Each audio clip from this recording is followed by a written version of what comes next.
Hi, folks. Modern musical theory and Greek history and mythology tell us that at one time the Greeks were also a bunch of separate tribes before they banded together, and each tribe had their own mode. The Ionians got the major scale that we all know. The people that started that scale in the second degree were the Dorians, the third degree, the Phrygians, the fourth degree, the Lydians. They seem like a lively bunch. There were the Mixolydians. They were playing the blues, baby, with all those dominant sevenths. And then the Aeolians, who wanted nothing more than to be close to the Ionians and their major scale. But then what was the deal with the Locrians? Were they last to the meeting or something? When I did the lesson on harmony for fourths tuning, I only covered the first 6 degrees of the scale. So let's take that look at the 7th degree of the scale, the 7th mode, the Locrian mode, and let's see what's going on there.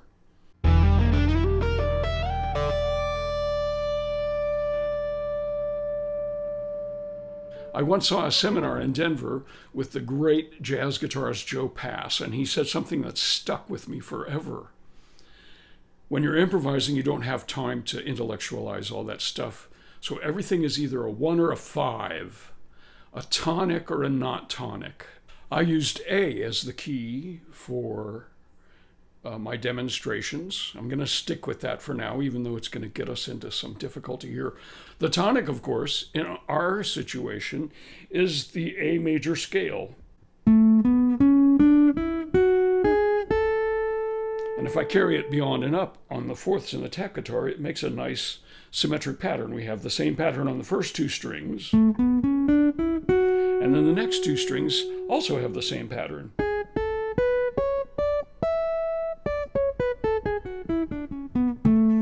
So that's convenient. The Locrian mode starts on the 7th degree of the scale and ends on the 7th degree of the scale. So I could do it by going a half step below my A and sliding up.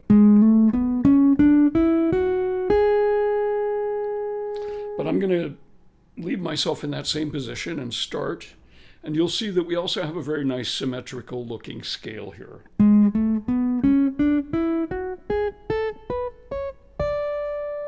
And if I play just from the 7th degree to the 7th degree,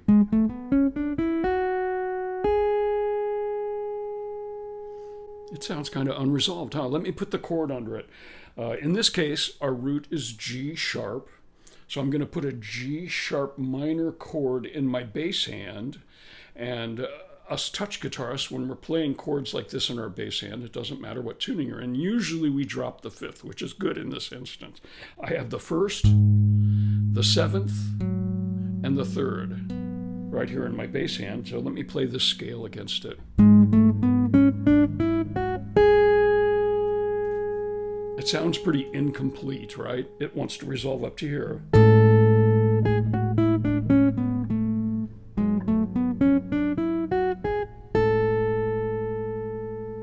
So, to use Joe Pass's reference, the Locrian mode is about as not tonic as you can get. It's not the 5 chord, but it's not tonic merely by the fact that it is adjacent to the tonic. It doesn't share any of the notes because when we harmonize a scale, we're choosing every other note in the scale to make our triads. So in A, we've got our A, C sharp, and the E. But down here in our Locrian mode over the G sharp, we've got G sharp, B, and a D. So this is what makes the Locrian mode so unique. First of all, we have a diminished chord here. Let me put it this way. All the notes are a minor third apart. But on top of that, there is a flatted 5th between the root, our G sharp, and the D, the 5th degree of the scale. This is kind of a discordant interval. And you'll notice that it runs right through any major diatonic scale. I don't want to spend too much time talking about this because in popular music it's virtually ignored. For example, in a lot of Elton John songs, if he puts that G sharp in the bass, if he is in the key of A, he doesn't put a G sharp minor 7 flat 5 over the top of it. He will take that G sharp, and over the top of it, he will put the 5th degree of the scale, in this case, an E chord. And then it resolves to the A this way. Normally the root would be down here, right on the E. But in this case, we're putting it here.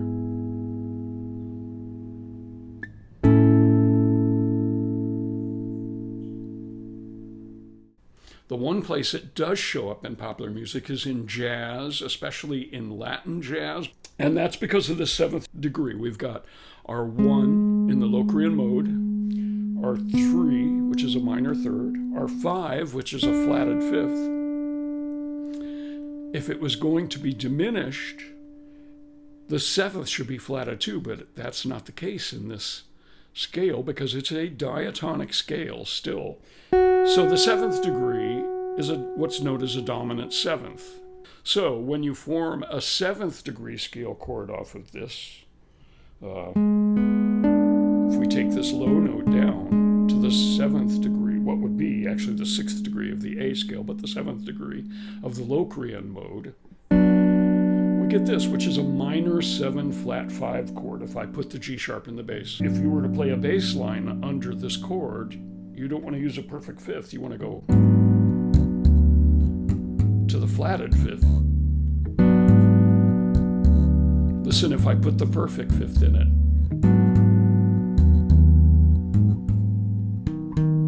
That's just wrong. We want it to go to the flatted 5th. And so, this very often gets used in jazz and Latin music as almost a 2-5-1 progression to the 6th degree of the scale, the relative minor of our tonic of A. It's going to be a whole step below the G sharp. It's going to be an F sharp minor 7.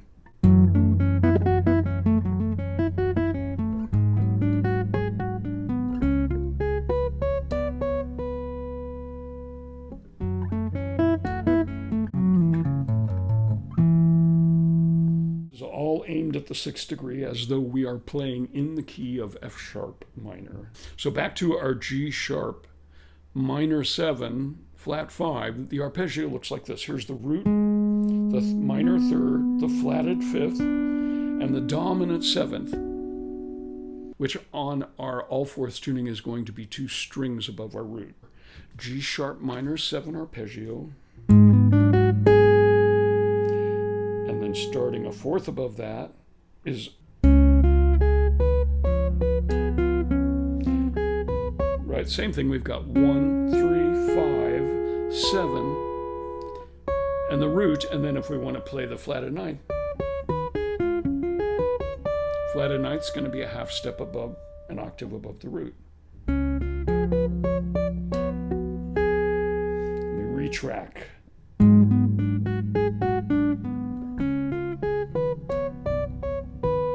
Where's our tonic?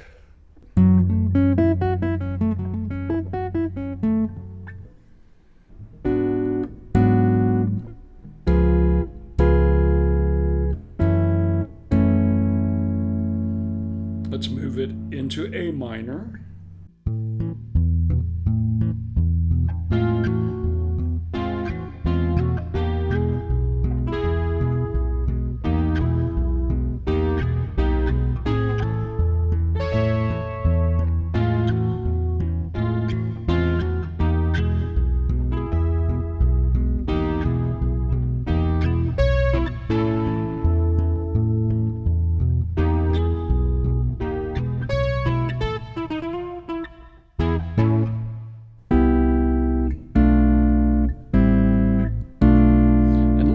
The same chord form I have in my right hand for the minor 7 flat 5 moves up a whole step to become the C major 7 chord, and the bass only moves up a half step.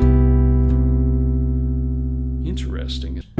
So let me get back to our 2-5-1 in a minor key. So we've got our B minor 7 flat 5, Now I need to resolve to an A, so I want a fifth above that. I'm going to have an E7 chord, which is not in our C scale. We're going to use E7 dominant with a flatted ninth. And this is going to resolve down to our A minor 7. Let me give it to you in context.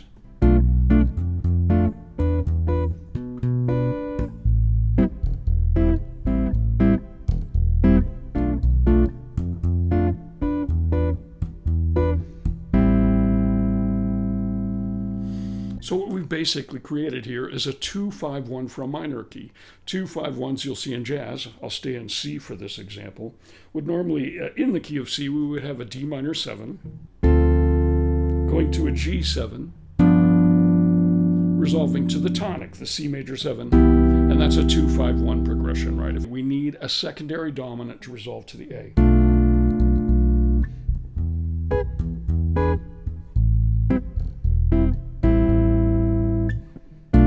Got our E7,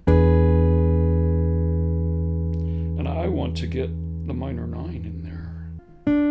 So I've still got the same two notes from our E7. I'm just taking this middle note down 3 frets to get our flatted ninth. So we end up with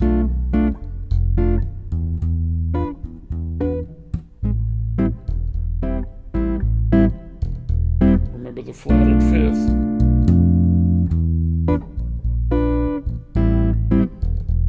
And on the E chord, you can use either the flatted or the perfect fifth. Both will work. So this is the most common usage I see of this minor 7 flat 5. For example, there's a popular jazz tune called Black Orpheus, and it begins with this vamp, A minor, B minor 7 flat 5, E7.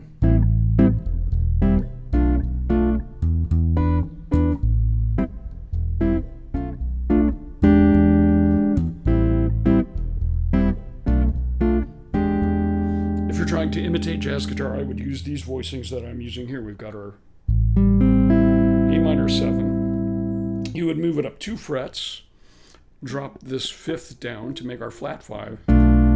That's a B minor 7 flat 5, now that we're in the key of A minor. And then I'm going to use an E7 sharp 9 to get that spice. This is very much a voicing that you would find on jazz guitar.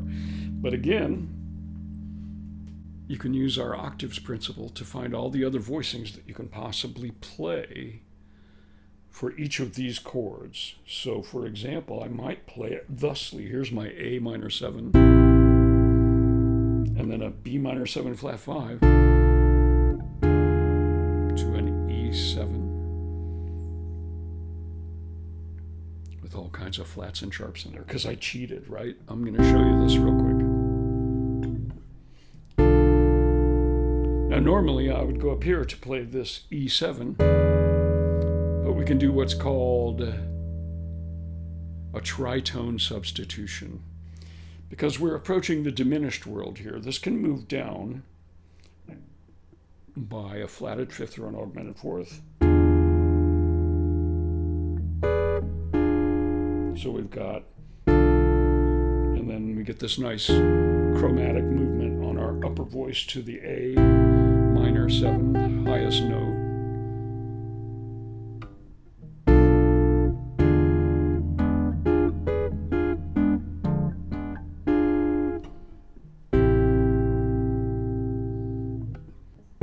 This could also move in minor thirds.